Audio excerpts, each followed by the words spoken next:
இனிமே கண்ணை மூடிட்டு கடலை எண்ணெய் வாங்கலாம். ஏன்னா மந்த்ரா கடலை எண்ணெய் இதயத்தின் தயாரிப்பு. வறுக்க பொரிக்க ஏன் எல்லா சமையலுக்கும் மந்த்ரா தான். மந்த்ரா கடலை எண்ணெய், அபார ருசி, ஆரோக்கியமான உடல் நலம். ரொம்ப டயர்டா இருக்கு. இயற்கையான டேட்ஸ், பாதாம், பிஸ்தா, கேஷு அண்ட் ஹனி கொண்டு தயாரிக்கப்பட்ட லயன் டேட் நட் பைட்ஸ்.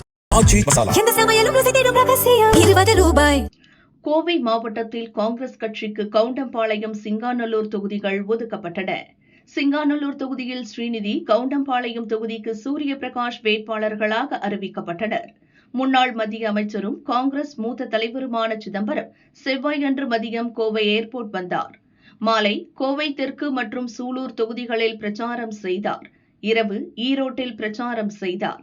ஆனால் கோவையில் காங்கிரஸ் போட்டியிடும் கவுண்டம்பாளையம், சிங்காநல்லூர் தொகுதிகளில் பிரச்சாரம் செய்யவில்லை.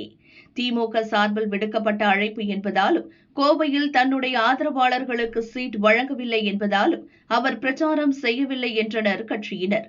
மறுபக்கம் கோவை வந்த சிதம்பரத்தை காங்கிரஸ் வேட்பாளர்கள் இருவரும் கூட மரியாதை நிமித்தமாக சந்திக்காமல் புறக்கணித்தனர். இதனால் அக்கட்சியின் உள்கட்சி விரிசல் மேலும் அதிகரித்துள்ளது.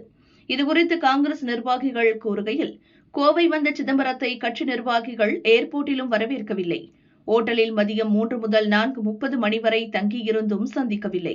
2 வேட்பாளர்களும் இளைஞர்கள். சிதம்பரம் மூத்த தலைவர். இந்த கூட்டணி உருவாக காரணமே அவர்தான். வேட்பாளர்கள் அவரை சென்று சந்தித்திருந்தால் பிரச்சினை முடிந்திருக்கும். இது தவறான போக்கு.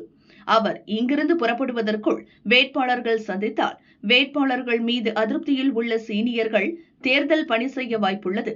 இல்லையென்றால் பிரச்சினை தொடரவே வாய்ப்புகள் அதிகம் என்றனர்.